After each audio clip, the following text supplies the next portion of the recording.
Well, hello, everybody, and welcome to our special live edition of episode 200 of Talk Eastern Europe. My name is Adam Reichardt. I'm the editor-in-chief of News in Europe and one of the co-hosts of the podcast. Great to be here. I'm joined by our other co-hosts, Alexandra Karppi and Nina Panikova. Hello, Alexandra. Hello, Nina. Hi, everyone. Hello. It's nice to see you guys. Good to be together. So it's great. We are here. This is our 200th episode. Per our tradition, which means 100 episodes ago, we did a live stream, and we thought it would be a good idea to do it again. So we are streaming live on YouTube, on Facebook, on X. So great to have all of you out there with us, joining us live. We will, of course, also be publishing the podcast on our normal channels, but this video will also be available on our YouTube channel once we're done. So I think what we normally do is have a bit of a rundown of the news here at Talk Eastern Europe, and then we will have guests that will be joining us, and we have some great guests here for our special edition of this episode. But before we begin, I do want to just make sure that all of you are aware that we do have a Patreon page. That you can support the podcast. So if you'd like to support us, you can head over to our Patreon page at patreon.com/TalkEasternEurope.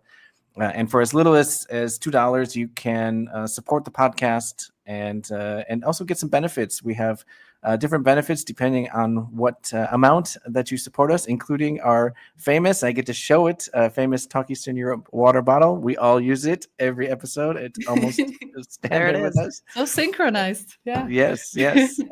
And of course, we also have a goal to have 60 patrons by the end of the year. We are currently at 52. So if you're on the fence, we'd love to have you join us here on our Patreon, join our Patreon community, and be a part of us even in more details. Yes, and not only that, we are also trying to challenge you on Spotify and other applications where you might be listening to our podcast. So I think we have now 230 5-star ratings on Spotify. I think, I don't know, for those of you who are following other podcasts, I think that's quite exceptional. So I think this is a shout out and thank you, to all the listeners who always, who don't get annoyed actually, and they listen to us and they always click on this 5-star rating. So this is really appreciated. So please continue doing so, and please do it also on other applications that you're listening to us. Definitely. And just to round out our announcements before we finally get into our news rundown, I want to remind everybody too that there are other ways you can keep in touch with us. I know many people are listening on Facebook already, but we do have a Facebook group called Talk Eastern Europe Podcast, which you can join. And, every once in a while we have conversations on there, share books we're reading or, headlines we're looking out for. So do check us out on Facebook. But we also have a website, just talkeasterneurope.eu, where all of our episodes are posted every week. So if you want to go back and, hear past guests or hear other topics that we've covered in more depth, that's where you can find us and follow us. So in addition to the Patreon portal, do check that out. Yeah, so many different ways that you can stay in touch with us and be a part of the podcast. So we hope that not just the live stream, but you're part of the community in some way. We love to hear from our listeners as well. So send the comments, and since we're here live streaming, you can also send your comments, whatever you're listening to on Facebook or YouTube. Drop a comment. We will see your comments, and if you have questions later on during the discussion, we will encourage you all to share your questions as well. And we will share them also with our guests later on, and once we get into the main part of the podcast. But as I said in the beginning, we usually run through the news, and I think we'll briefly run through some of the news that we've been following in the region. I will start just briefly talk about the topic, which has been basically one of the main topics that we've been covering in the podcast, at least for the last almost 3 years now, and that's the Russia's invasion of Ukraine. And recently we've seen Moscow step up its attacks on Ukrainian cities. We've seen specifically targets in the energy infrastructure. We know that winter is probably here in many parts already of Ukraine, so the electricity and heating infrastructures are being targeted even more. Secretary of State from the United States, Anthony Blinken, he's now outgoing, and we will get into a bit, I think, more of the politics and geopolitics of the region. But he was in Brussels just this week meeting with NATO and EU leaders to discuss how to support Ukraine during these very difficult times. And I think also a big important part of this topic and this story is the fact that we have the North Korean troops, which are now confirmed to be in Russia, at least, being trained to take part in the conflict, and around 10,000 or so have been already sent to the Kursk region, which, as many of you know, who have been following us and who have been following the situation, it's a Russian region which is currently being actually held by Ukrainian forces, and the Russians have enlisted their North Korean recruits basically to assist in trying to get that territory back. Of course, this all takes place in the context of the new president-elect Donald Trump, who was 2 weeks ago elected in the election in the U.S., who will be taking the White House in January 2025, but has already started some significant moves, including phone calls with President Zelensky in Ukraine and Vladimir Putin as well, discussing the war there. We know that Trump is interested in trying to end the conflict as quickly as possible. We'll talk a bit more about this with our guests, but I think the reality on the ground is that things continue, and it's very difficult for our Ukrainian colleagues, and things are quite challenging as the winter starts setting in. Yeah, and I think it's just like if there are Ukrainian listeners, also joining us, like we are with you. I think that's what we need to say. I think that we will continue cover the region, as much as we can, because we do realize that, and we will be discussing, as you said, Adam, this a little bit later, like how much of uncertainty, the result of the American elections could bring to this situation. But I actually wanted to stay with Russia a bit, just to also report that meanwhile, while Russia is also conducting this terrible full-scale invasion of Ukraine, inside of the country, they are continuing their, I think we can say, ultra-conservative shift. I think I'm saying that because, you might have heard, and we spoke about it in the podcast, that Russia has been moving really to the direction of a very conservative society, let's say, with the laws being passed, which are prohibiting, for example, LGBTI propaganda, which are prohibiting any separatist movements in the country. And this week, actually 2 days ago, State Duma, which is the lower house of the Russian Federation, has passed a law which is prohibiting, and this is also a very strange way how to formulate it, but something which they call a child-free propaganda for women. So this is essentially, sharing any information that might encourage women not to have children. So I think, I don't know, you can, I don't know, guys, what you think, but when I hear this, I very much, almost like a Soviet Union, alert in a way that how much of the state is becoming really totalitarian and trying to really invade the private lives of people. And of course, the explanation of this, as it always the case, is because they are trying to protect the population against Western propaganda that is actually impacting on the demographic situation of Russia. We know for years, that Russia has been losing population. This is not only because of women having less children, which might be one of the reasons, of course, because this is in all Western societies, but it's mostly because of the wars and because of, also the massive immigration, which is actually now even more enforced because of the mobilization. Yeah. So it's another way how to point at the West and say, look, because of you, our Russian nation will just, I don't know, extinct. So it's, but of course, it's very concerning because if we are following women's rights and LGBTI rights and the gender rights situation in Russia, it's really becoming increasingly difficult, and even abortion is becoming more difficult in Russia, which used to be quite liberal in the past and also during the Soviet Union times. So just another example, why is it still worth it to look into what's happening in Russia. And what I'm actually really afraid of is that we see all these authoritarian regimes in Europe to copy often the legislation that is being passed in Russia. And this is just another example that it can be taken, I don't know, I'm thinking about, Republika Srpska, Bosnia and Herzegovina, or Serbia for that matter, where we see anti-gender movements already. So it's just, I really am, sorry for going so long on this, but I'm passionate about it, as you can see. Definitely. And I think, this child-free or childless propaganda, this is a slippery slope, and what this can mean, and going after women who don't have kids, for whatever reason that might be, it definitely is, just another step towards the totalitarian modes. Yeah, indeed. Should I stay with the authoritarians still? Sure. Why not? Why not? Since we're there, Why let's do it. We're Let's keep it there, light. yeah. And then we can move somewhere maybe where more positive news maybe can be brought from. But I think we just need to mention, and we will be speaking about this in our future podcast episodes, that there's a COP25 happening in Azerbaijan, in the capital Baku. So for the listeners, this is a United Nations Climate Change Conference, which happens annually. And last year it was happening in the United Arab Emirates, and before that we had it in Egypt.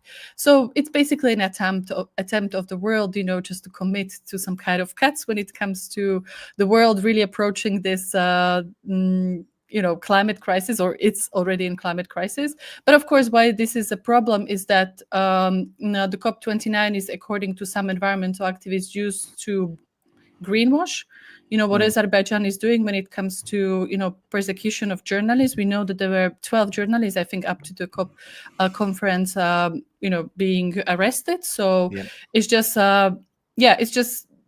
and I know that other human rights organizations were also calling for the member states of the EU or other Western states who will be participating in COP, like to call, on Azerbaijan to refrain from these human rights violations and actually release people who are still in jails. So I think we will be discussing this further. So I think I will stop here because, I think this is becoming too difficult to listen to.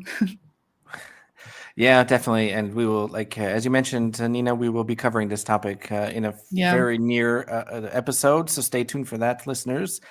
I just briefly, since we're in the Caucasus, I just want to mention Georgia. This is the topic that we've been covering quite a bit.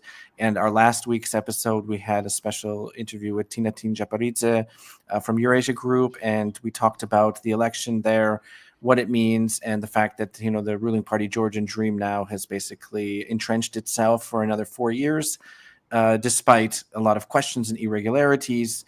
And there have been protests on the streets almost every day since the elections, but it doesn't seem like there's going to be any major change. The ruling party Georgian Dream has declared that it did some investigation and found no serious irregularities in the election. But I think it's important to note that last week we had the European political community meeting in Budapest. This is one of those formats that we talk about from time to time. We actually had an episode about it quite a while back, if anybody remembers that. But there was Budapest was host of the European political community, and on the sidelines of that, we had the prime ministers of plus the, Prime Minister of Poland, together with the Chancellor of Germany and President Macron of France, basically the Weimar Triangle, as we call it, released a joint statement calling on the Georgian authorities to investigate the election irregularities, and I think also supporting the civil society there, because a lot of people are very concerned what will happen next once Georgian Dream maintains power. And we saw the passage of the foreign agents law this past summer, speaking of which Russian laws which are being adopted elsewhere. So it's a critical moment right now, critical time for Georgia, and for any Georgian listeners and viewers out there. We are also with you in this, and we do hope that there's a chance that the European path does not get fully abandoned. And it's another topic that we're just watching, and I think it's going to be developing quite importantly over the next several months. No, absolutely. And, Tinitin had also shared in our episode last week that, the protests that have been happening since the election have been sort of smaller in scale. And it just kind of points to that fatigue that inevitably was going to set in after now years of fighting this legislation. But to your point, Adam, still standing with the Georgian people, and, hope that we can turn the ship around and work with international partners on this too. But speaking of protests and not so good news, unfortunately. I want to just update on the situation in Serbia, which we talked about in the same episode with Tinatin. The protests that started in the northern city of Novi Sad have since grown throughout the country to the capital Belgrade and elsewhere. What sort of prompted it was the deadly railway station collapse in Novi Sad. And since then, we've seen them grow. Unfortunately, that has also led to renewed crackdowns, not only against activists, especially a very prominent activist by the name of Goran Ješić from Vojvodina, but not only detentions and arrests there, ongoing investigations.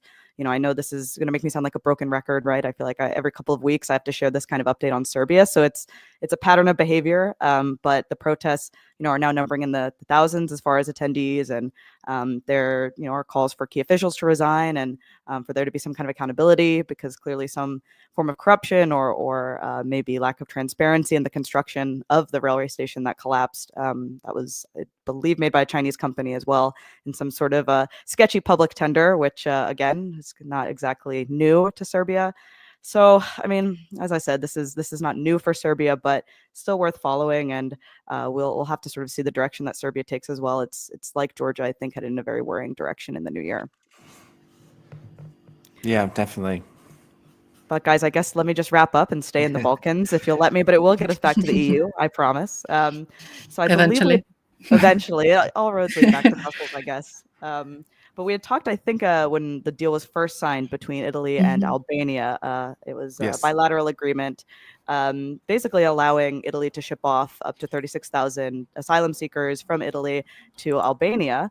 Now, the problem here, right, is even though Italy obviously is beholden to EU law, Albania is a non-EU member state, so it was a bit of a limbo. What would this mean for asylum seekers? Would their claims be, processed effectively and transparently? Would there be human rights concerns as well? Just the conditions at these new detention centers that were built in the last year since the deal was signed, and it went into effect maybe about 6 weeks ago or so. And already this week, for the second time, we've had immigration judges in Italy step in and sort of cry foul play and actually have migrants that had been sent to Albania sent back to Italy. And I think the first time this was about a month ago. And so this is, I think, on the one hand, good news in the sense that, okay, we have the legal system in Italy sort of stepping up and doing its due diligence and making sure the implementation of this rather controversial agreement is up to right standards. But EU leaders continue to praise this as a framework deal and a model for future cooperation. So, we'll have to see where that goes, as migration is going to continue to be a hot topic even with this new commission. So, Absolutely. Let's see. But good news for now. That's what we always aim, right? It's like we would like to finish the news with good news. Yes. We look for the silver lining, exactly. But I'm also very, happy because, of course, like Italy, and I know this is out of region completely, but it doesn't really have the best reputation when it comes to its a judicial system. There's a lot of also, I think a lot of cases take time. So it's actually definitely a good news that we can see these kind of cases coming out of Italy.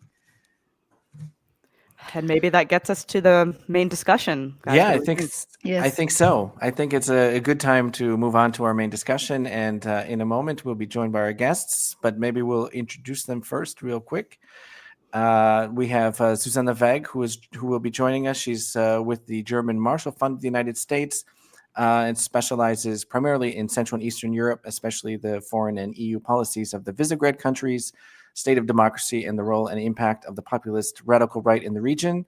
For those of you maybe might remember, Zsuzsanna joined us right before our summer break back in July, where we talked about Hungary and the political developments taking place there, and maybe we'll get some updates and hear what is since then, maybe some changes or not. And we also will be having Pavel Havlicek, who is a research fellow at the Association for International Affairs, focusing on Eastern Europe, especially Ukraine and Russia, and Eastern Partnership. He deals also on security, disinformation, and strategic communication, as well as civil society in Central and Eastern Europe, as well as post-Soviet space. And Pavel will be, I have to mention, we do have a piece of Pavel coming up in the next issue of New Eastern Europe, which is going to be out literally in the next week or so. We're putting the final touches on it. So just for all of our listeners and viewers, stay tuned for that. So we're going to take a 10-second break, and we're going to bring our guests on, and we'll have the next discussion.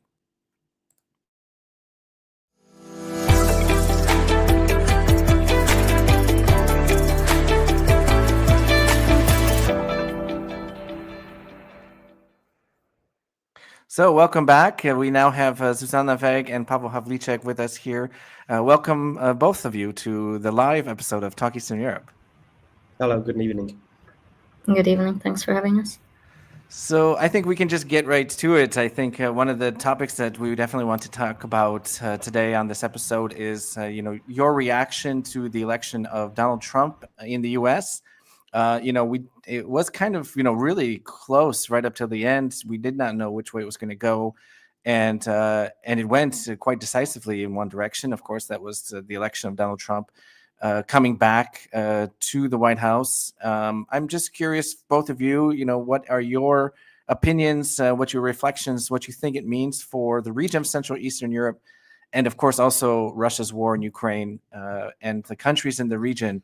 So Zsuzsanna, maybe we'll start with you. Yeah, thanks. Well, indeed, it became a decisive victory for Donald Trump, and it very much seems like we are also moving towards a trifecta of the Republicans also taking both houses, both the House and the Senate and the Congress. So indeed, it quite decisively tilted in one direction.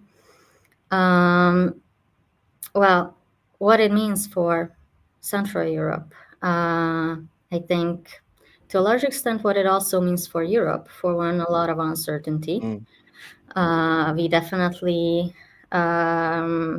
know that Donald Trump did not have a very consistent track record on foreign policy during his first presidency.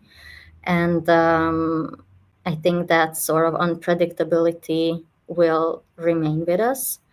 But we know that he is a highly transactional leader who does not particularly value long-term alliances, which at the same time would be incredibly important for Europe and especially for Central Europe, those countries of Central Europe who are also reliant on the United States security guarantees, especially as we are closely moving towards 3 years of war in Ukraine. So I think this does create a lot of uncertainty. One could, of course, argue that the United States has its long-term strategic interests, but compared to the first presidency of Donald Trump, we also know that he comes in much more prepared with his own people. So the classic saying that the adults in the room will have left, I believe is holding true. So it's a question to what extent there will be constraints on him.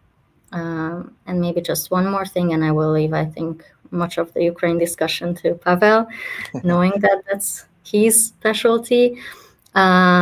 From the perspective of Central Europe, seeing democratic backsliding unfolding across the region, I think one key factor is that democratic forces in Central Europe are very likely going to lose an important ally in their fight for democracy. And I think that is going to be very much felt. The illiberal forces aligned with Donald Trump are going to be much more emboldened, which will impact the region. Yeah, definitely. I think that's one thing for sure. If we see what they were kind of playing around with a little bit during their first term, supporting some of those liberal forces and populist forces in Europe, I think definitely we'll see more of that. Pavel, why don't you share us your thoughts, your reactions to the Trump election and what it means for our region, and particularly looking also at Russia's war in Ukraine. Thank you so much, Adam, for having me and giving space to this these ideas. Actually, I will probably mention a couple of points to build up on what Zsuzsi already mentioned, because I very much subscribe to what she has already at the debate. But I think we also still might be quite interesting to have a look at the domestic reflections of the Trump election, and also, of course, to focus on Ukraine, because that will be immense, actually, I would say. But first of all, just to mention, I think it was really shocking. Somehow, still, I felt that we didn't expect this, at least to this extent, taking both of the houses. Also, it's really something that the mandate is unprecedentedly strong, and this is also something that we will need to also somehow grasp and fully understand what it means, for him to have such a strong control over the governance. So that will be very significant. I wanted to also share a few words about how Czechia sees this, because I think that's quite interesting. And when I wrote recently for German Marshall Fund, actually, about what this can actually bring, I also used the term Trump therapy, actually. So that's actually something that I used instead of the shock therapy, but in a same way, in fact, because actually what I can see is that this is actually causing a lot of shake-up reactions. The first one's probably Germany were thinking about reinstalling the general sort of subscription for military service. So that's already, it came probably on the same day. Also, of course, with the major government crisis that led to the fall of the government, but a lot of things, stemming out of that, and we can really analyze the impact on all parts of the public policy making. Just yesterday, we had a big event on sanctions in the European Parliament. Also, all of this will be impacted by his election. So we really need to have a look at this from a very complex perspective, because it's not only the usual topics. Everybody's speaking about trade, security, energy. These are also very big topics for Czechia, actually. And just today there was a call between Donald Trump and the Czech Prime Minister Petr Fiala and his security advisor Tomáš Pojar. He actually mentioned, if you have 15 minutes, they had 15 minutes. It wasn't just cordial a call, but it was actually quite an interesting one with priorities, and he mentioned exactly 3. And my guess is these are the 3 priorities: trade, security, and also energy. And I think these will be also big topics for the whole of Europe, and something that we will need to really crisis manage. And the next 2 months will be particularly intense in this, to establish connections, to get him on our side, maybe to make some deals. Also there is a lot of discussion about how, and Kaja Kallas during her hearing, actually the High Representative for Security and Foreign and Security Policy of the EU, during her grilling actually in the European Parliament, she also mentioned that we definitely need to come together, EU and US, and there should be some trade, EU supporting US in the Indo-Pacific, and then vice versa. And this is exactly the type of thing then that we also advocate in from the Czech angle. And I assume that would be very much a similar case in Poland, of course. And here we can go back to what Zsuzsi mentioned in relation to Slovakia or then Hungary. I think that will be completely different perspective. But for countries that want to support Ukraine, and I will now go to this, it's actually very important to get the US on our side. So without that, it will be super hard. We already saw some of the maps, of course, highly concerning, that there will be division of territory and so on. So then possibly Trump proposing this forceful ceasefire in terms of, yes, you guys either to the Russians, you guys either go for some kind of trade deal, and or I will actually supply all the possible things that you can imagine for Ukraine, so that they can actually push back against you, and so on. So these are already some of the things that are circulating, but honestly, I think some of that is really just signals and balloons, how the international community reacts, how the Europeans react, because we can't say for sure. We are only hearing the names now, more and more nominations that are being presented, but how the actual policy will look like, it's very much uncertain. And what Zsuzsi mentioned in terms of this unpredictability, this is exactly the case that we are actually also preparing for as much as this is possible at this moment. So this is, I would say, at least from the like-minded countries in Central Eastern Europe, this is where we are trying to invest and have maybe a 15-minute call with Donald Trump. That's the ideal from the Czech prime minister's perspective. But then also, of course, having a look at the broader alliance, European Union, how we can consolidate, how we can go together, because there will be ruptures for sure, and we need to prepare for this in trade, in security, but maybe also in energy. Let me stop here. Absolutely. Thank you, Pavel. Yeah, thank you, Pavel. And I think you made an excellent bridge to the next question, actually, that we want to ask, because we would like to, as you rightly captured, like in the room now with you and Zsuzsanna, we have two countries, coming from the different perspectives. So we have the friendly countries, as you said, of Trump administration to be, and that we have those, who would need to do a little bit of work to become allies, because, as you said, they still need the US. So let's zoom in on Hungary then. We also have in the room myself, who is also coming from the friendly to Trump countries, from Slovakia. So I'm really looking forward to hear from Zsuzsanna. How do you actually see that the Trump, as a president of the United States, will be actually supporting Trump in any way? Will he be supporting Trump? Oh, sorry. How Trump will support Orban? Oh my God, I'm thinking too much about Trump. But yes, so let me It's not start healthy. over again. So yes, I think these days we also think too much of him. Yeah, he's always on our mind. But yes, so how do you see Trump supporting Orban, not only in Hungary, but actually also when, now we still have the Hungarian presidency, but also in Europe? Because also we see, that Orban himself and the Fidesz party is actually losing support inside of Hungary. And could actually Trump's presidency provide a new momentum of kind of like a reinvigoration, of popularity of Orban? And what can Orban actually get outside of this situation?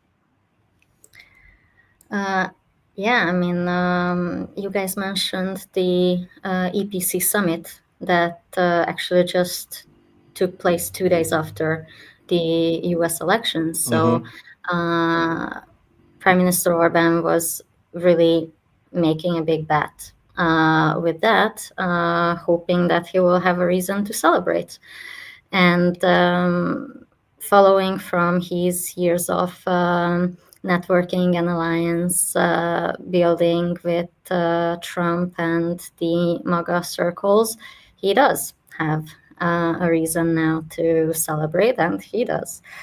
Definitely he feels vindicated. He thinks that he did bet on the right horse. And this sort of confirmation, if you will, of his policy choices, at least in the eyes of his voter base, definitely comes at a time when he needs that. So Nina, you mentioned that his positions have somewhat weakened in Hungary. I think I would qualify that a little bit. He has a new unprecedentedly strong challenger who is a former Fidesz member, former husband of a former minister of the Orban government, who in the beginning of the year did an about-face. And since then, he has been very strategically building his case against the government. And he seems to be fairly immune to all the challenges that the government is throwing his way, discreditation, and so on and so forth. So this is unprecedented. And Orban is faced with such a strong challenger about a year and a half away from the next parliamentary elections. So anything that can confirm that Orban is a good, strong, strategic leader will come in handy, and Orban will use it to build his case. Having said that, I think the victory of Trump will also directly play into his hands on the domestic front. I mentioned before that democratic forces in Central and Eastern Europe under Trump, I expect, would be losing a strong ally. In the case of Hungary, I think we cannot really expect any sort of criticism, attempts to raise questions of democratic backsliding in Hungary anymore. Not the least because probably President Trump will be quite keen on copying some of the very same techniques that Prime Minister Orbán has implemented in Hungary over the past decade. We had a quite detailed and I believe scary paper on this with Jeremy Shapiro recently for ECFR, the Organization of America. But in the case of Orbán and Hungary, this lifting of potential pressure from the US, I think, will allow for Orbán to put much more pressure on his domestic challengers and opponents, both political, but also those who in civil society are trying to raise awareness about democratic erosion and corruption in the country. We have just recently seen the adoption of so-called sovereignty protection law in Hungary, which is very much modeled on the Russian foreign agent law. The Sovereignty Protection Authority that was set up subsequently has started to publish its very first reports condemning civil society organizations. So I think this domestic pressure is going to grow, and Orbán definitely expects to get away with it without any sort of criticism from the United States. We so far have seen that the European Union is no longer really proving to be a constraining factor for Orbán. So on the domestic front, I think this is the biggest thing that he expects. And potentially some financial economic benefits. Trump likes to make deals. Orbán is happy to make deals with him. And he definitely would like to bring in more and more foreign direct investment to the country. And the US is already a significant investor. So I believe there are also economic considerations. Yeah, thank you. And just to follow up with a very brief question before we move to Pavel as well.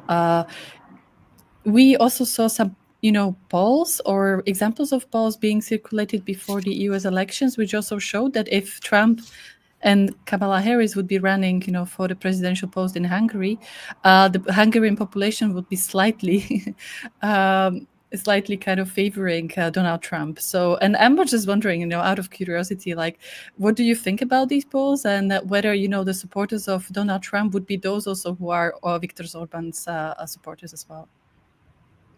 I believe so. So one of these polls have been run by Gallup in October.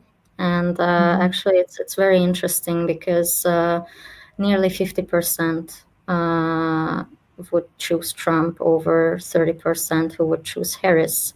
And this poll was conducted in over 40 countries around the world. And Hungary came out among the top 5 supporters of Trump, well ahead the countries of the European Union in general. Very much on the same level with Bulgaria, actually. So that was very interesting to see. I think partly it is, yes, it's the Orbán effect. So the governmental media and the government has been very strongly outspoken in favor of Trump. And I think the voter base of Fidesz does pick up the message and internalizes it. But we don't see this sort of clear narrative among the opposition parties, and I would assume that the voters of democratic opposition parties are just simply potentially more divided, or don't feel that they could pick one or the other candidate. After all, there were like also roughly 20% who said they didn't know. Thank you. Well, let me jump back in here, hoping that my Wi-Fi holds steady. Pavel, I want to bring you back in and talk about, similarly the effect this would have domestically on Czechia, right? You already sort of previewed geopolitically and from sort of a foreign policy standpoint, right, what this could all mean if we're going to see some kind of reorientation or not. But I mean, domestically, by all indicators, polling we're seeing, et cetera, Andrej Babiš is due to make a comeback next year in the elections. I guess we've been saying it for a while, for years maybe even, but here we are. It's now approaching. Just a reminder for listeners, this is former Prime Minister who, I mean, at the bare minimum, I think we can describe as illiberal, anti-democratic, if not populist, corrupt. The list could go on. But I mean, what do you make of that, right? What's your take? I mean, is that also what you're hearing? And I'm curious what it would mean for Czechia if we had Trump in the White House, which we certainly will, and Andrej Babiš, back in the Prime Minister's office. Well, thanks for reminding us, Alexandra, the stakes that are very high actually for the Czech Sorry. No worries, we are getting ready. Unfortunately, Good. I feel.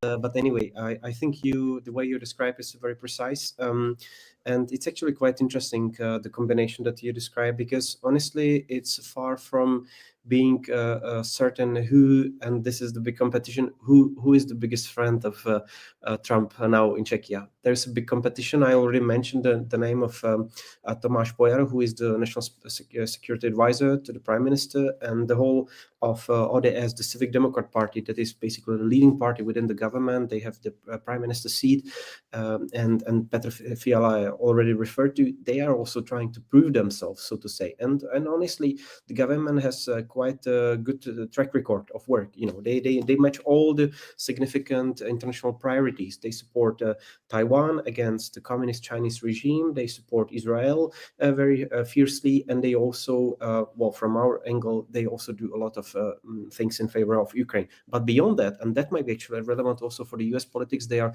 very heavy-handed on the Cuban regime. So that might again resonate for example, people like Marco Rubio and so on. So these are all good qualifications, and I'm pretty certain actually. And we saw the first reactions from the Prime Minister that they will be slightly changing the tone maybe and try to play in favor. But honestly, and speaking more broadly beyond the single party perspective, there is actually quite a lot of division and polarization on that.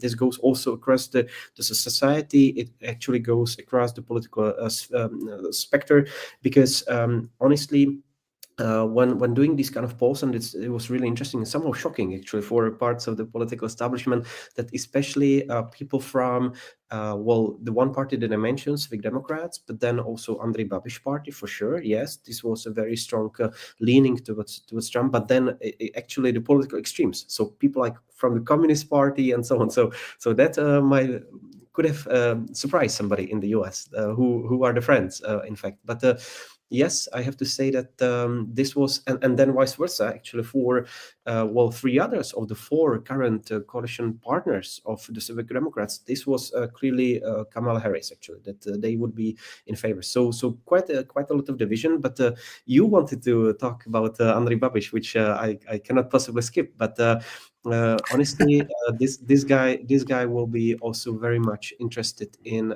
promoting the relationship. They used to have a very good relations. They were very close during the previous tenure when he was in Prime Minister's seat, and he visited actually the White House. It was during his time when the really significant sort of improvement in bilateral relations started. It was through the Czech fierce criticism of the Chinese communist regime.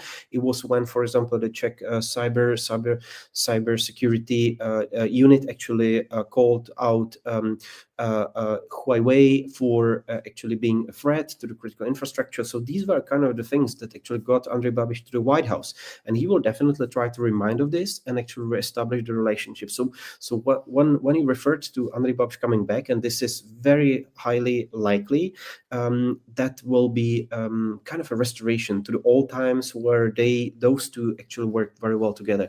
Both, just to remind of, being of a business background, whatever we think of that, but there is a kind of a similar mindset on many accounts, I have to say. So they somehow clicked together before, and it might be very likely that this would work very well. In terms of also this transactional thinking, very much departure from the international value and rules-based order, this is where things would be very much fitting, I feel. So yes, but and this is my personal question mark in relation to the US.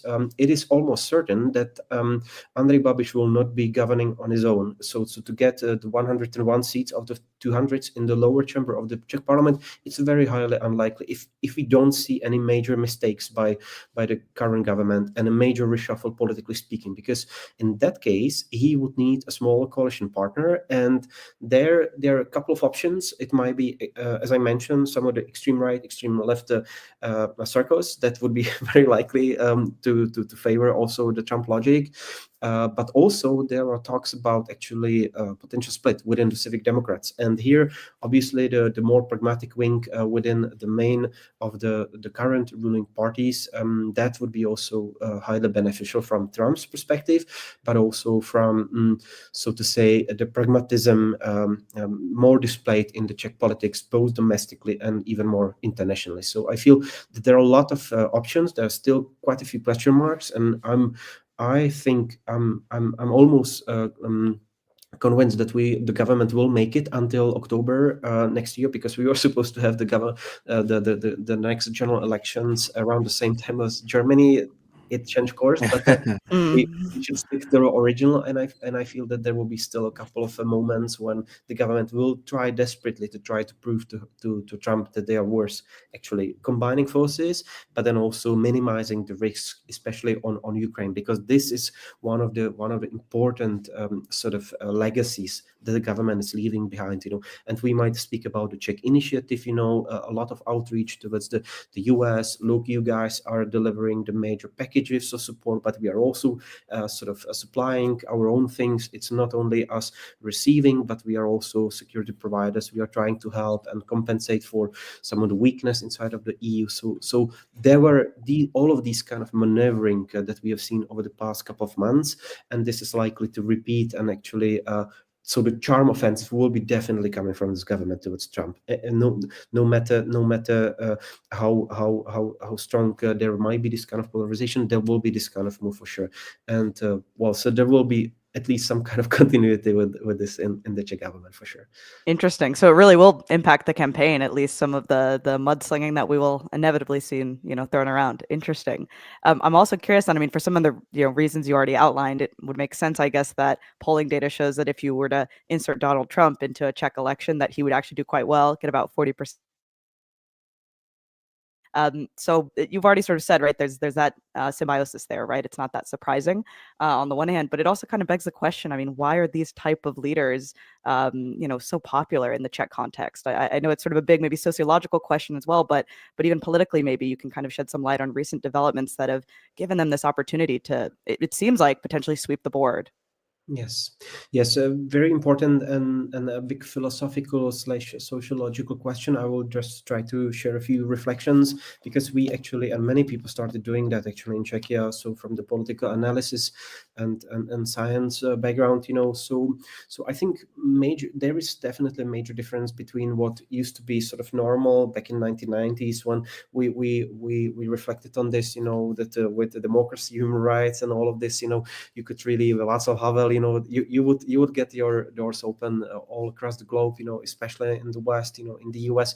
And now it's so different, actually. So the values of the society, when sticking to the post-communist time, and now, well, 25, 30 years after, that has changed a lot, so the society really became much more pragmatic, caring about the basic needs. So it's the financial logic, but also, of course, and this is important to add to the picture, and this is security.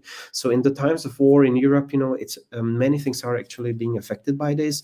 There is a whole sort of, I would say, phenomenon of securitization of politics in general. So some things that were still could have been unprecedented still a couple of years ago, they are completely normalized. I will just use this one example where I, as a liberal person, I'm really torn apart. So there's a big discussion in Czechia nowadays about the citizenship for the Russian minority living in Czechia, and there is quite a very harsh logic on this, and people saying, look, if the Russians willing to pick up the Czech citizenship actually would be following this rule, they would first have to give up on their Russian citizenship. So kind of a discriminatory logic, which for liberal people from inside the government, also the electorate, still a couple of years ago, it would be very hard to chew on. But then now, in the times of war, there is a lot of security really concerns, a lot of sabotage, attacks, and things like that.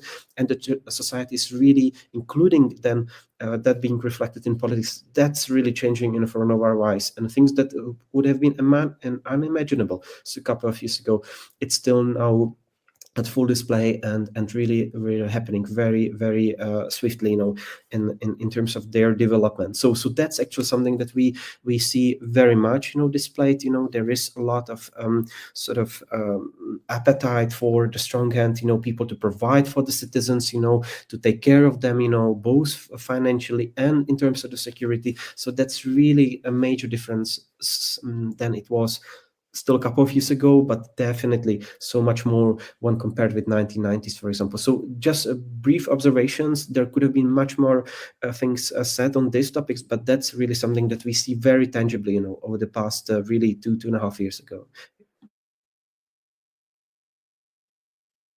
Yeah, thank you so much, Pavel, for that and for the insight also from Czech Republic. And it's similar in some aspects to what we hear from Hungary, but also very different in its own context. I want to ask just, if there are any of our viewers out there or listeners who would like to, ask a question to our experts or to us, feel free to do so here on the comments section wherever you're watching on Facebook or YouTube. I'm not sure if you're able to on X, but I can just say there are quite a lot of people watching us on X. So as Elon Musk would say, this is the new media. This is we are publishing there as well. Got to be where we can be. And we do have one question. I just wanted to ask. I don't know if Pavel or Zsuzsanna, if you want to take this one, or maybe Nina, you might have some reflections as well from Slovakia's perspective. But we have Michael commented that he's been noticing a lack of reaction to Trump's re-election in the Central and Eastern European media that he's been following. And he's asking if you think that media and politicians are kind of holding back to avoid offending Trump and his team with concerns about maybe angering him or his team with negative comments. I guess just from the Polish perspective, I mean, I think, I would say that in the media, generally, there's been plenty of coverage of it. But at the same time, I do think politicians have been restrained in their response, not sure exactly how to. They're kind of waiting and watching and waiting to see what will happen. And yes, I think there is something to say about trying to avoid any premature let's say getting anyone upset in Washington at the moment. So I think there is a little bit of that. But I don't know, Pavel. I think maybe Hungary is quite its own case, Zsuzsanna. But I can ask you to pitch in there. But Pavel, maybe you want to first just give your reaction to that. Yes. Just one sentence to leave space for colleagues. But as I try to describe, actually, it's a really strongly polarizing thing, his personality of Donald Trump, and then the whole system that he represents. So some people that would normally come from this more liberal leaning political spectrum and part of the society, they are very, very cautious. Actually, what happened, and that's an interesting case just to illustrate this. Actually, there were some media actual sites and outlines that actually reminded of some of the older statements of, for example, the current head of state, Pavel, who still a couple of years ago, actually, when Donald Trump was out, basically, he wasn't acting politician back then, or at least in the elected to the official functions and posts. When he was critical towards him, so he said, "Look, this is somebody who I don't really respect, for his behavior and so on," and that immediately really got escalated and very this inflammatory logic, used against the president. Look, what he said about Donald Trump still a couple of years ago. So it's very sensitive, very sensitive, and nowadays, especially when everybody's saying, "Look, we will need to work with this guy for the next 4 years. It will be very important for us, for our security and all the rest." So that's actually something that is very tenuous, and it's very sensitive, I have to say, domestically, politically, at least in Czechia. Thanks. I don't know if Zsuzsanna, you wanted to address this topic at all? Just very briefly, obviously, it's very different in the Hungarian context. So Prime Minister Orbán has been betting on Trump for a very long time. And actually, he even kind of called the election even before Trump himself went on stage to declare his victory. So, he was very confident, and he didn't hold back at all in his admiration. But I think what Pavel says absolutely holds for the region. The general perception is that we need to work with the guy, but also it just shows the extent of dependence of our region on the United States in terms of security. And also shows just how contentious Trump's person is, and how much people feel that they need to tiptoe around. Yeah, and there's one more question that came in just from YouTube as well, from Evan. I think it's an interesting one, and maybe Zsuzsanna, you can start. This one is just about the normalization of institutional backsliding in the U.S. Could that be used by people like Orbán, Babiš? We can, I think, add some other populists in there to justify their own, basically their own actions in their countries. I think absolutely, not just the institutional backsliding, but I mean, Orbán does not need the example of the United States to justify his his actions. He is more of the potential inspiration in this case. Orbán made very clear that his people have been closely cooperating with Trump's team, preparing for a transition. But I think, yes, the example of the United States, a potential backsliding, but also illiberal positions and policy steps could definitely be used as a justification for like-minded European actors. If the US can do it, then why couldn't they?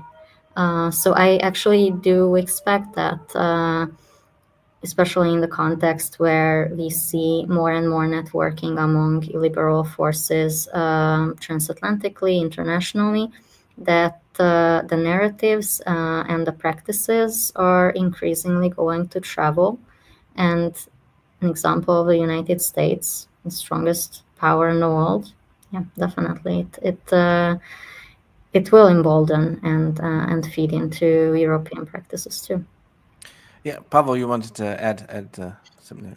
Thank you. I definitely subscribe to what has been just mentioned, but I just wanted to go one level up to the supranational level, because I feel that there will be, especially in this combination that Alexandra foresaw and we are all afraid of, um,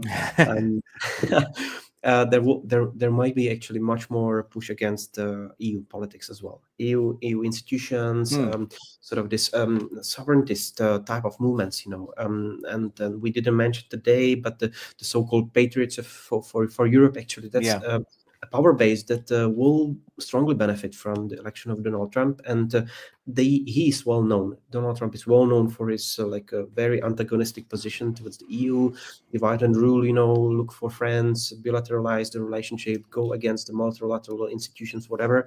So that's actually something where I feel that we will see much more of this now, and actually those actors that are often being criticized by the EU, for financial fraud, and all the rest of things, they will make use of Donald Trump for sure to look for allies, to criticize the EU as such, and then maybe, and that's my assumption, would focus energy rather elsewhere, which would be, if you ask me, NATO, and to focus on security element, and to keep the transatlantic bond very strong, because that's where, exactly as you mentioned, this is where we are sensitive, vulnerable, and this is what's so sensitive to us. Actually, this is the security element. Yes, of course, we heard all possible statements on what Hungarians would do in case of Russia invasion, but for us in Czechia, for others in Poland, this is still something that would be hard to chew on, actually, in terms of, yes, Russia going further in Ukraine, threatening us in the Baltic states, Poland, and so on. So we really need to prevail over this. And I feel that this will be, and this is something that I try to observe, to have a look at how two people in particular will behave. And this is first the Polish Prime Minister, Donald Tusk, and then the other one will be Giorgia Meloni, both not great friends of Viktor Orban. I can't say for sure for Andrej Babiš, but definitely not for Viktor Orban, but both at the same time trying to have very consistent and very strong relationship with the US and Donald Trump himself. So that will be interesting to observe, actually, from this Center Eastern European perspective, but also beyond that. Yeah, definitely. I think we've we've had both of you here for quite a while. So I don't know, Nina and Alexandra, do you have any last questions you want to ask our guests? No, just a big thank you. Really, this has been amazing discussion. Yeah, Yes, so I think we could continue, right? Yes. But everybody should also have their own evening. Definitely. So let's say thanks to Pavel and Zsuzsanna for joining us here on the podcast. We really do appreciate it. And we will be back after a 10-second break with our final outro. And of course, a very important shout out to all of our patrons who are hopefully watching us here. So we'll be back in a moment. Thank you again, Pavel and Zsuzsanna. Thanks for having us. Thank you very much. Thank you. Thank you.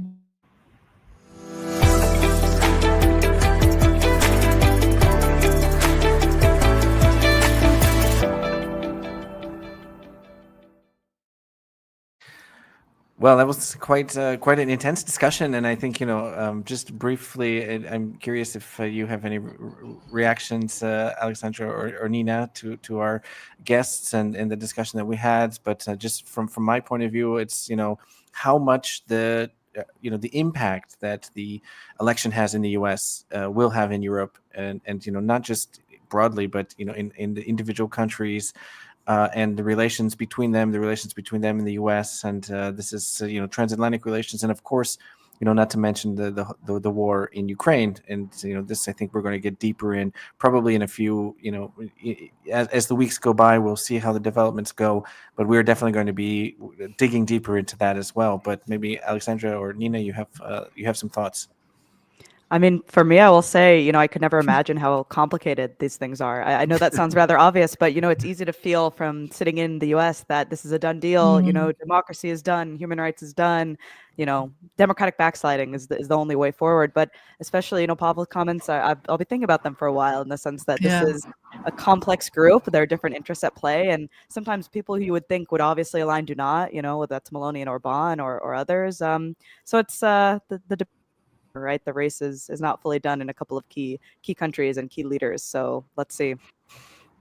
And I was also what Pavel was saying. I was thinking, like, I think we need to do an episode on, trying to look into the soul, I don't know, of Czechia or any other countries, that have shifted, as he was explaining, from 90s to, when there was a lot of excitement, And I remember it myself about, democracy, the fall of communism, the fall of totalitarianism, looking to like liberal markets, and democratic values. And now, actually, 30 years after, like, it's going somewhere else. Of course, I think the Czech Republic is actually a pivotal example of that, right? Exactly because of the figures as Václav Havel. And for me, like, coming from Slovakia, always thinking that how Czechs can really turn so much toward for Andrej Babiš. I mean, it's really, and yeah, I wanted to say it also during the interview, like, we called him the Donald Trump of Czech Republic, because indeed, like, he's kind of like the way that he does politics, and I mean that he comes from this business background. He also has a lot of he has been to court recently because of some corruption allegations. So it's Right. yeah, and how the population, A lot of parallels. because of Yeah. so there's a lot of to it. So I think it's very interesting to reflect on that, like why actually we have in some countries of Europe these kind of figures becoming popular, and that's something that people, and being somebody that people vote for, they want to have leading the state. But interesting also, and Zsuzsanna alluded to in Hungary, is that there actually is a shift in the other direction where Viktor Orban and Fidesz are losing their support. So, and here in Poland, we had the Law and Justice Party lost a year ago. Of course, this was before we knew what was going to happen in the US. But there are these kind of different shifts and different changes. And of course, I think Donald Trump's election is going to add some wind into the sails of the populist forces. But at the same time, maybe there will be a chance for a European, more democratic forces, let's say, to unite and find a kind of a more common response to the challenge that comes with Trump in the White House. We'll see. That's my hope, but that's not what I understood from Pavel. Like when he was, highlighting how the Patriots of Europe, the group in the European Parliament, is becoming even stronger, and so But I completely share the hope with you. That's all we can do, I guess. Yeah. I guess so. Yes.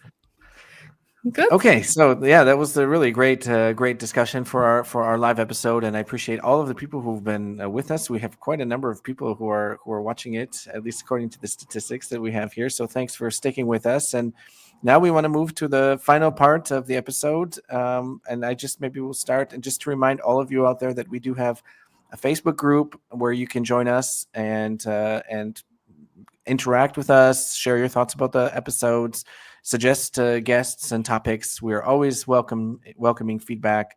So please check out the Facebook group, Talk Eastern Europe Podcast. Yes, and we are Patreon-supported podcast, as we said at the beginning. So, you can go to patreon.com/Talk Eastern Europe and support us from $2 a month. That's what we are trying to say. But you can, of course, support us with much more. And you will get a lot of perks, a lot of nice things, such as the battle if you're supporting us a lot. But what you're getting every episode is the Patreon's shout-out. And yes, it will be me today. And the list is getting long. So, I don't know, maybe you can play music, guys, while I'm reading it out. I think there's an option for some music here. Yeah, let's see. We get because then that those who I mispronounce the names will not maybe get so offended, because I'm very sorry for that. Oh, we'll get nice. some background music for you. Yes. Beautiful. So we would like to thank a lot to Bob, Lindsay, Juraj, Nadia, Rachel, Regan, Arna, Mike, Mater, Tanya, Yibo, Kurdelis, Gustel, Nadia, Sarah, Frederick, Steve, Trisha, Eget, Vic, JM, Ron, Shuan, Lauren, Cheryl, Daniel, Juraj, Luke, Susie, Daniel, Carolina, Percy, RSJ, Michael, Anais, Olaf, Klaus, Blamen, Sean, Naomi, JP, Alice, Urs, Jan, Wilhelm, David, EAC, Erika, János, Mark, Stephanie, and Pierre. Thank you very much. Thank you. Thank you so much. What a list. Yeah, this list keeps getting longer and longer, and we do really appreciate your support. And we need 8 more to reach our goals. So please, if you're out there watching us and you want to support us, head over to patreon.com/Talk Eastern Europe and sign up. And guys, I guess that's it then, huh? I 200 guess that's- episodes in the book. That Congratulations. is yes, unbelievable. that we've Congratulations to managed- Adam. It's Really, his yeah. 200 Well, episodes. Yes, I've been here since the beginning. This is true. I've been here since the beginning, but I Yeah. couldn't have done it with all the other co-hosts who've been with me in the past. I just want to maybe give a shout out also to Maciek and Agnieszka, and of course Nina, Alexandra. You guys have been amazing and helped me and helped us take the podcast to a new level. And maybe we'll manage to do things like this similar in the future. And of course, we have meetups with our patrons, and it's always great. And it's really quite an accomplishment that we've managed to do 200 episodes here. Absolutely. Kudos, guys. But we'll be back next week. The work doesn't stop, huh? It does not stop. We will be back next week with another episode of the podcast, not live, but standard podcast schedule on your platforms that you listen to. So until then, see you thank you, then. listeners. Thank you so much. Bye. Bye Thanks. bye. Bye.